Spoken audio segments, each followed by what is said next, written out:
என் நெஞ்சில் குடியிருக்கும்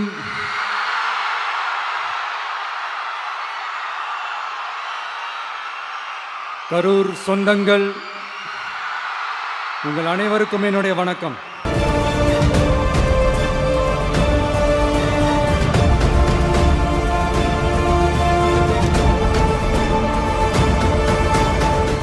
ஒரு மனுஷன் லைஃப்பில் எவ்வளோ பெரிய ஒரு உயரத்துக்கு போனாலும்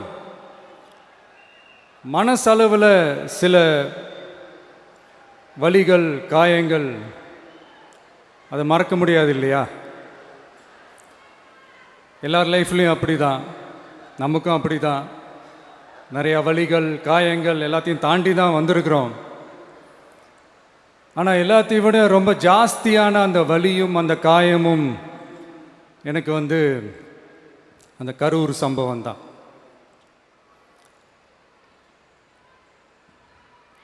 மக்களை சந்திக்கணும், மக்கள் பிரச்சனைகளை எடுத்து பேசணும். அதுக்காக தான் அந்த மக்கள் சந்திப்பு பயணத்தை தொடங்கி திருச்சி, அரியலூர், நாகப்பட்டினம், திருவாரூர், நாமக்கல், கரூர் அப்படின்னு சொல்லிட்டு போயிட்டுருந்தோம். அரியலூரில் அந்த மீட்டிங் முடிச்சுட்டு பெரம்பலூர் போகிறதுக்கு முன்னாடி அந்த பெரம்பலூர் போலீஸ் எங்களை அலர்ட் பண்ணாங்க. சரிங்க, கூட்டம் கொஞ்சம் ஜாஸ்தியாக இருக்குது, லேட் ஆகிடுச்சு, வராதிங்க அப்படின்ட்டு. So we had no choice. Police சொன்னால் நம்ம அதை ஒபே பண்ணி தானே ஆகணும். அதே நேரத்தில் பெரம்பலூர் மக்களோட அந்த சேஃப்டியும் மைண்டில் எடுத்துக்கிட்டு ஒரு மன வலியோடவே திரும்ப போயிட்டோம். அதுக்கப்புறம் பெரம்பலூர் தொகுதி மக்களுக்கு மன்னிப்பும் கேட்டோம். அதே மாதிரி நாமக்கல் அந்த மீட்டிங் முடிச்சுட்டு கரூர் வரும்போது அந்த கரூர் போலீஸ் எங்களை அலர்ட் பண்ணியிருக்கலாம்ல.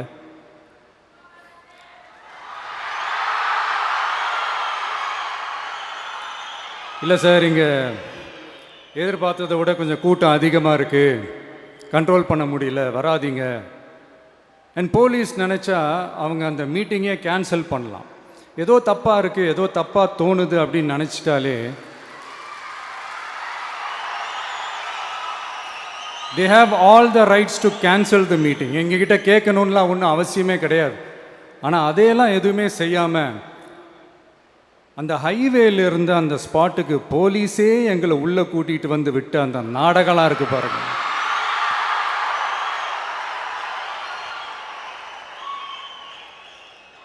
நம்பிட்டேங்க, முழுசாக நம்பிட்டேன். அன்னைக்கு இருந்த அந்த கரூர் போலீஸ் பேசும்போது தேங்க்ஸ்லாம் சொன்னேன் அவங்களுக்கு. எனக்கு தெரியாது இப்படி ஒரு நாடகம் நடக்கும். இதுக்கெல்லாம் யார் காரணம்? இதெல்லாம் யார் சொல்லி செஞ்சது? இப்படி பண்ணுங்க, அப்படி பண்ணுங்க, சப்போஸ் அப்படி நடந்தா இப்படி பண்ணுங்க, சப்போஸ் இப்படி நடந்தா இந்த மாதிரி இன்ஸ்ட்ரக்ஷன்ஸ்லாம் கொடுத்து அந்த ப்ரெஷர் போடுறது யார்?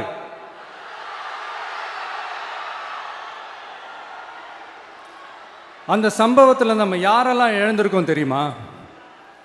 ஒரு டிவியில் என் படமோ பாட்டோ வந்துச்சுன்னா, அம்மா விஜய் மாமா, அம்மா விஜய் மாமா அப்படின்னு சொல்லி அவங்க அம்மா கிட்ட சிரிச்சுக்கிட்டு அந்த டிவி ஸ்க்ரீனை போய் தொட்டு முத்தம் கொடுத்துக்கிட்டு என் அக்கா தங்கச்சிங்களோட தங்க பிள்ளைகளை இழந்திருக்கோம்யா.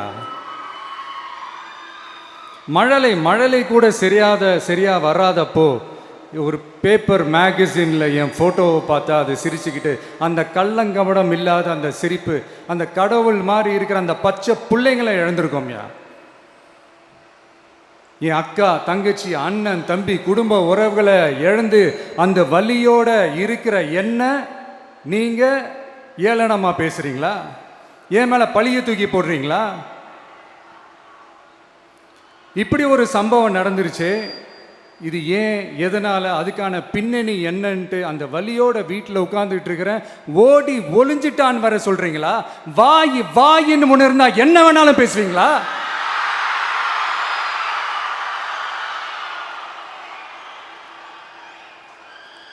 மக்களே, நான் உங்களையே கேட்குறேன். அன்றைக்கி அத்தனை க்ரௌடு இருந்துச்சு, அந்த க்ரௌடுக்கு தகுந்த மாதிரி போலீஸ் பாதுகாப்பு கொடுத்தாங்களா?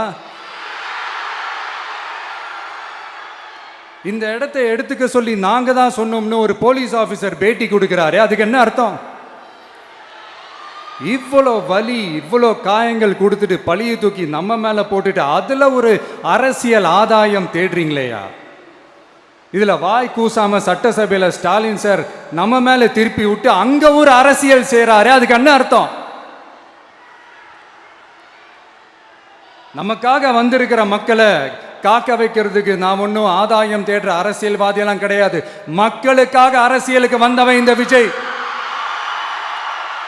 எனக்காக எல்லாமும் கொடுத்த என் மக்களுக்காக எல்லாத்தையும் விட்டுட்டு மக்களுக்காக மட்டுமே அரசியலுக்கு வந்தவன் இந்த விஜய். அவங்களுக்காக நன்றி கடன் செலுத்துறதுக்காக மட்டுமே அரசியலுக்கு வந்தவன் இந்த விஜய். உங்களுக்கு தான் இந்த விஜயை பத்தி நல்லா தெரியுமே. ஆனா நம்ம எல்லாருக்குமே இத்தனை வலிகள் காயங்கள் கொடுத்தவங்களுக்கு இந்த 2026 தேர்தலில் தக்க பதிலடி கொடுத்துட்டீங்க. ஆனா அது மட்டுமே பத்தாது மக்களே, அது மட்டுமே பத்தாது. காலகாலத்துக்கும் எழுந்திருக்கவே முடியாத அளவுக்கு நிரந்தரமான ஒரு பதிலடியை நீங்க கொடுத்துக்கிட்டே இருக்கணும்.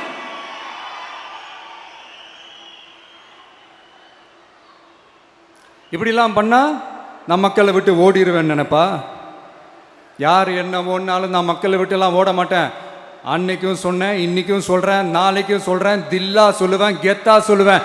பணமா ஜனமா அப்படின்னு கேட்டா என் ஜனம் தான் எனக்கு முக்கியம்.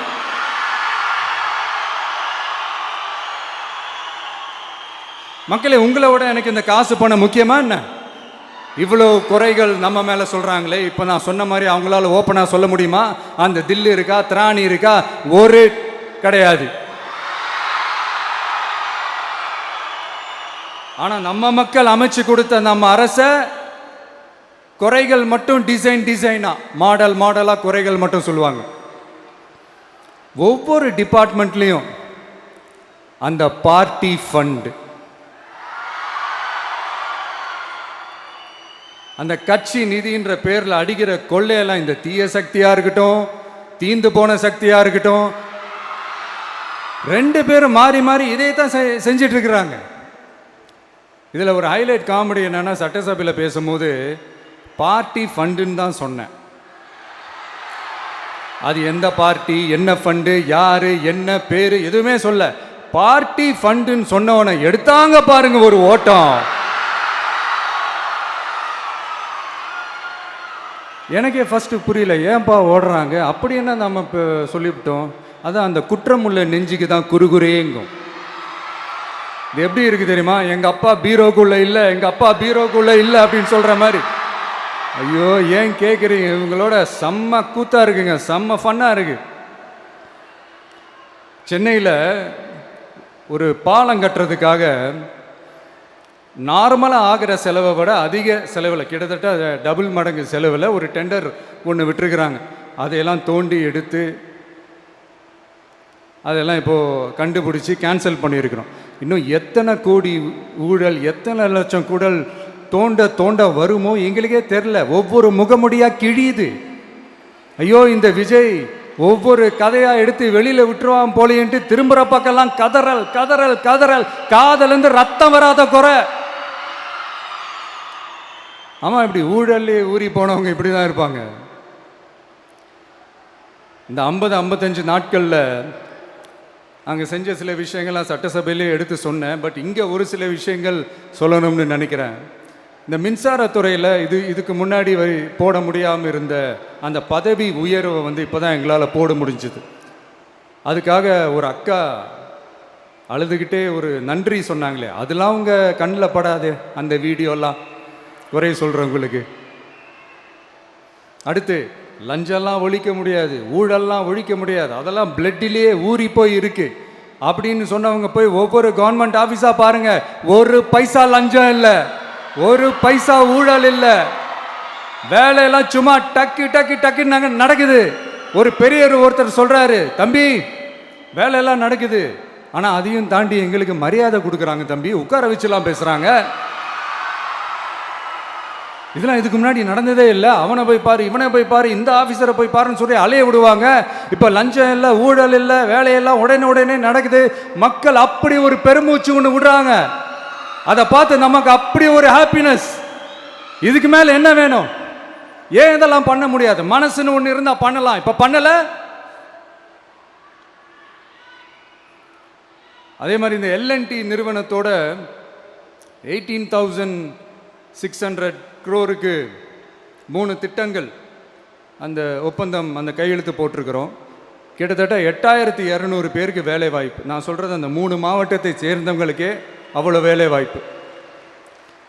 குறுவை சாகுபடிக்காக 134 கோடியில் அந்த சிறப்பு தொகுப்பு திட்டம் அறிவிச்சிருக்கிறோம் நம்ம விவசாயிகளுக்காக. இப்போவும் சொல்கிறேன், நம்ம விவசாய பெருமக்களே, உங்களோட இந்த அரசு கூடவே நிற்கும். பெண்கள் பாதுகாப்புக்காக சிங்கப்பெண் அதிரடி படை, அது உங்களுக்கு நல்லா முன்னாடியே தெரியும். வரப்போகிற அறிஞர் அண்ணா அவர்களுடைய பிறந்த நாளில் உங்கள் அண்ணனுடைய அரசில் தாய் மாமன் தங்க மோதிர திட்டம் அறிவிக்கப்படும். இதெல்லாம் கேட்டாங்களே, வாக்குறுதி கொடுத்தீங்களே, என்னாச்சு என்னாச்சுன்னு. இந்த தீய சக்தி மாதிரி ரியல் தாய் மாமன்லாம் கிடையாது, ரியல் தாய் மாமன். எப்படி ரியல் தாய் மாமன். இந்த தீய சக்தியை பற்றி, அவங்க நிர்வாகத்தை பற்றி ஒரு வெள்ளை அறிக்கை ஒன்று வெளியிட்டோம்ல, அது ஷார்ட் அண்ட் ஸ்வீட்டாக சொல்லணுன்னா, ஒரு ஓட்டை பாத்திரத்துக்குள்ளே தண்ணி ஊற்றிக்கிட்டே இருந்திருக்கிறாங்க. பாத்திரம் எம்டியாகவே இருந்திருக்கு, ஆனால் ஊற்றின தண்ணி தான் எங்கே போச்சுன்னு தெரில. கடவுளுக்கு தான் வெளிச்சம். அது மாதிரி இப்போ நம்ம சொன்னதெல்லாம் சும்மா ஒரு சாம்பிள் தான். இன்னும் வரப்போகிற நாட்களில் உங்கள் அரசனுடைய அந்த விஸ்வரூபத்தை நீங்கள் பார்ப்பீங்க. அடுத்து வாயத் தொடங்க சிஎம். அடாடாடா, உங்கள் சிஎம் நெஞ்சிலேயே குத்திட்டு வந்தீங்க பாருங்க, அதெல்லாம் வேற லெவல். பேசுங்கன்றீங்க, பேசுனா எந்திரிச்சு ஓடிடுறீங்க. இனிமேல் பேச ஆரம்பிக்கிறதுக்கு முன்னாடி என்ன பண்ணணும் அப்படின்னா, ஒரு நண்பர் ஒருத்தர் சொன்னார், மாண்புமிகு பேரவைத் தலைவர் அவர்களே, எல்லா டோரையும் இழுத்து லாக் பண்ணுங்க அப்படின்னு சொல்லிட்டு தான் பேச்ச ஆரம்பிக்கணும் போல் இருக்கு. ஏன்னா பேசிட்டு இருக்கும் போது எந்திரிச்சு ஓடிடுறாங்க. 5 நிமிஷம் பேசினதுக்கே குளத்தூர்ல கொத்து பரோட்டா போட்டாங்க. இதுக்கு மேலே பேசினா மொத்தமாக முடிஞ்சிடும், பார்த்துக்கங்க. நாம் அரசியல் பேசினா விஜயெல்லாம் அரசியல் பேசலாமா அப்படிங்கிறது. சரிப்பா, நமக்கு எதுக்கு வம்பு, நம்ம பாட்டுக்கு நம்ம வேலையை பார்ப்போம், எதுக்கு அவங்கள பற்றி பேசிக்கிட்டு அப்படின்னு இருந்தால் விஜய்க்கு அரசியலே பேச தெரில அப்படிங்கிறது. இப்படியே மாறி மாறி மேகதாது அணையை பற்றி என்ன தெரியும், விஜயம் அதை பற்றி பேசலை. இப்படி நம்ம அரசியலுக்கு வந்ததுலேருந்தே ஒரு கூட்டம் குறை மேலே குறையா சொல்லிக்கிட்டு, பாட்டுக்கு பாட்டு கச்சேரி எங்களுக்கும் பண்ண தெரியும், பண்ணலாமா? இந்த மேகதாது அணை சம்பந்தமான அந்த வழக்கில் தமிழ்நாட்டோட பெட்டிஷனை சுப்ரீம் கோர்ட் எப்போ ரிஜெக்ட் பண்ணுச்சு? அப்போ யார் ஆட்சியில் இருந்தா? ஏன் ஒழுங்காக வாதாடல? நீங்கள் ஒழுங்காக வாதாடி இருந்தீங்கன்னா அதை ரிஜெக்ட் பண்ணியிருக்க மாட்டாங்கல்ல. ஏன் ஸ்டாலின் சார் வேணும்னே விட்டுட்டாரா? ஏன் இப்படிலாம் கேள்வி கேட்கலாமா? இப்படிலாம் கேள்வி கேட்டால் தான் மேகதாது அணையை பற்றி பேசுனதா அர்த்தமா? ஏன் அந்த ஸ்டேட்டு சிஎம் பேசுகிறாரு, நீங்கள் ஏன் பேசலை அப்படின்னா, நம்ம ஸ்டேட்டோட உரிமையை எங்கே நிலைநிறுத்தணுமோ அதுக்காக வேலை பார்க்குறது மட்டும்தான் முக்கியம். சும்மா சவால் விட்டுக்கிட்டு சீண்டிப்பார், நான் யார் தெரியுமா, தொட்டுப்பார், இப்படிலாம் பேசிக்கிட்டு இருந்தால் வேலைக்கு ஆகாது. சும்மா பேசி பேசி பிரச்சனையை வளர்த்துக்கிட்டு யார் மேலே அது பழியை தூக்கி போட்டுட்டு அப்புறம் மக்களை அம்போன்னு தெருவில் விட்டுட்டு இப்படி தான் ஒரு அரசியல் பண்ணணும்னா அந்த அரசியல் நமக்கு தேவையும் இல்லை, அதை நம்ம செய்யவும் போகிறதில்ல. Talk less work more mode தான், அதுதான் நம்ம பாலிசியே. அதனால தான் சட்டசபையில் அந்த அரசினர் தீர்மானம்னு சொல்லி ஒன்று கொண்டு வந்தோம். அது எப்படி டு டேக் இட் ஃபார்வர்ட், எப்படி கொண்டு போகணுமோ அதை சரியாக செய்வோம். சென்ட்ரல் கவர்மெண்ட்லேருந்து அந்த டீலிமிட்டேஷனை திரும்ப கொண்டு வர போகிறதா ஒரு பேச்சு ஒன்று அடிபடுது. யார் என்ன டீலிமிட்டேஷன் கொண்டு வந்தாலும் தமிழ்நாடு அது ஒத்துக்காது. நமக்கான இடத்த யாரும் பறிக்கவும் முடியாது, அது பறிக்கவும் விட மாட்டோம். இப்படி நாம் இருக்கும் போது இந்த தீய சக்தி திமுக எங்கே போய் நிற்குது, யார் கதவை தட்டிக்கிட்டு நிற்குது, அது உங்களுக்கே நல்லா தெரியும். மக்களே, இந்த தீய சக்தியும் தீந்து போன சக்தியும் வேறலாம் இல்லை, கூட்டு களவாணிங்க. சொல்ல முடியுமா அவங்களால? எங்களுக்குள்ள ஒட்டும் இல்லை, உறவும் இல்லை, அறிவிக்க முடியுமா, நிரூபிக்க முடியுமா? இந்த வரப்போகிற இடைத்தேர்தலில் அதை நிரூபித்து காட்டுங்க, அப்புறமா பேசுங்க. மக்களை, என் மனசை விட்டு கரூர் எப்பவும் நீங்காது. நமக்கு ஏற்பட்ட வேதனையான சம்பவத்தை, நமக்கு எதிராக நடந்த சதியை, சூழ்ச்சியை இனி வர்ற ஜென்ரேஷனும் அவங்களுக்கு தெரியப்படுத்தணும்ல. அதுக்காகவே இனி ஒரு அரசியல் சதிய, அரசியல் சூழ்ச்சிய யாரும் யோசிக்கவே கூடாதுன்றதுக்காகவே கரூரில் ஒரு நினைவு சின்னத்தை நம்ம டிவிகே சார்பா அமைக்கப்படும் அப்படின்றத அறிவிக்கிறோம். அப்புறம் கரூர்லேருந்து ஒட்டுமொத்த தமிழ்நாட்டு மக்களுக்கும் சொல்கிறேன், உங்கள் டிவிகே அரசு உங்களுக்காகத்தான் உழைக்கும். அடிப்படை வசதிகளை முதல்ல நிறைவேற்றணும். ஒரு பக்கம் நிதி நிலைமையை சரி செஞ்சுக்கிட்டே, இன்னொரு பக்கம் அப்படியே நாம் சொன்னதில் ப்ரையாரிட்டி பார்த்து ஒவ்வொன்றா படிப்படியாக நிறைவேற்ற ட்ரை பண்ணுவோம். இது எப்பவும் உங்களுக்கான அரசாக தான் இருக்கும். இந்த விஜய் உங்கள் விஜயாக தான் இருப்பான். நீங்கள் உரிமையோட உங்கள் கவர்மெண்ட்டை நீங்கள் அணுகலாம். இந்த தீய சக்தி ஆட்சி முடிஞ்சு பொட்டிக்குள்ளே போனதுலேருந்து என்னென்னமோ பண்ணுறாங்க, இது ஏதோ பேசுகிறாங்க. சோஃபாங்கிறாங்க, வாஷிங் மிஷினுங்கிறாங்க. இந்த அரசியல் வியாபாரம் பண்ணுறதுக்கான அந்த வெண்டிங் மெஷினே அவங்க தான். யார்? இந்த திமுக. இதில் நம்மளை பார்த்து வாஷிங் மிஷினுங்கிறாங்க. எலெக்ஷனில் ஓட்டுக்கு காசு கொடுக்குற அந்த கலாச்சாரத்தையும் அந்த கல்ச்சரை அடித்து நொறுக்கி இருக்கிறோம். எலெக்ஷன்லேயே அப்படி வேலை பார்த்தோம். நமக்கு எதுக்கு இந்த குதிரை, கழுதை, ஒட்டக பேரெல்லாம்? மக்களின் பக்கம். அப்படி இருக்கும்போது நமக்கு எதுக்கு இந்த பேரெல்லாம்? இந்த திருட்டு திமுக ஆட்சியை வச்சுக்கிட்டு ஊரடிச்சு ஒலையில போட்டு இந்த கொள்ளையை அடிச்சதுனால தான் உங்க கரூர் கம்பெனி ஓனர் ஒருத்தர் எங்க எங்க இருக்காருன்னே தெரியாம ஓடு ஓடு ஓடு ஓடு ஓடு ஓடு ஓடு ஓடு வராம் பாரு வேட்டக்காரன் ஓடினே இருக்கிறாரு.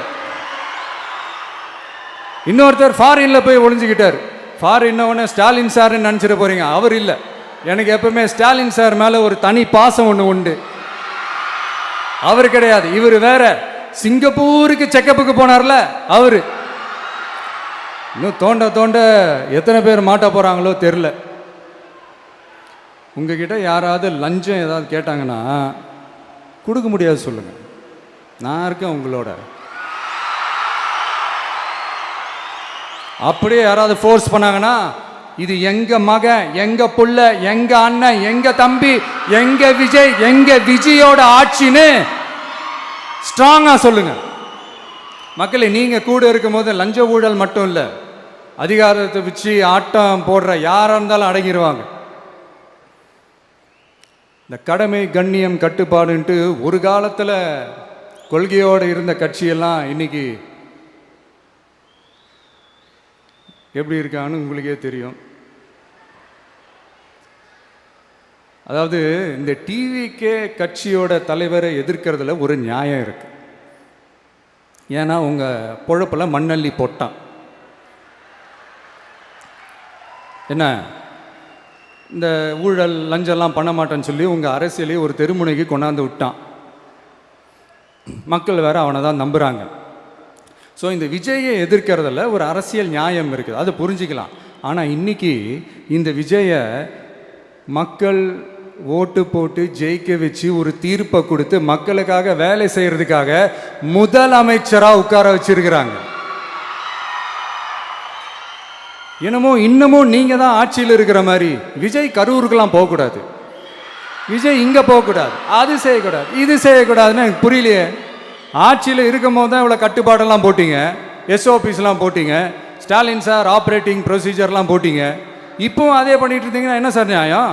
இல்லை, நான் தெரியாம தான் கேட்குறேன். இன்னும் கனவுலையே இருக்கிறீங்களா? முதல்ல முழிச்சு வாங்க, ரியாலிட்டிக்கு வாங்க. உங்கள் ஆட்சியெல்லாம் வீட்டுக்கு போய் டிவிக்கேன்னு ஒரு ஆட்சி வந்து ரொம்ப நாள் ஆச்சு. ஒழுங்கா படி, ஒழுங்கா படி என்று சுப்ரீம் கோர்ட் ஓங்கி மண்டேலியே நறுக்கு நறுக்கு நறுக்கு என்று செம்மட்டியாலே அடிச்சும் இந்த திமுக முழிச்சிக்கல அப்படின்னா அப்போ கொஞ்சம் கஷ்டம்தான். வெற்றி தோல்வியெல்லாம் அரசியல் சகஜம் சார். அதுக்காகலாம் வெறி பிடிச்சி இந்த பதவி வெறி பிடிச்செல்லாம் அலைய தேவையில்லை. நல்ல விதமாகவே சொல்கிறேன், நியாயமான அரசியல் பண்ணுங்க. ஓ, அதுதான் உங்களுக்கு தெரியாதுல்ல? இந்த தீய சக்தி திருத்தவும் முடியாது. அவங்களா திருந்துவாங்கன்னு பார்த்தா அதுவும் நடக்க போகிறதில்ல. அதனால் வரப்போகிற இடைத்தேர்தலில் மக்களே இந்த தீய சக்தி திமுகவை நல்லா வெச்சு வெளுத்து விடுங்க. கான்ஃபிடண்டா இருங்க மக்களே, நல்லதே நடக்கும். வெற்றி நிச்சயம். மீண்டும் சந்திக்கும் வரை நன்றி, வணக்கம்.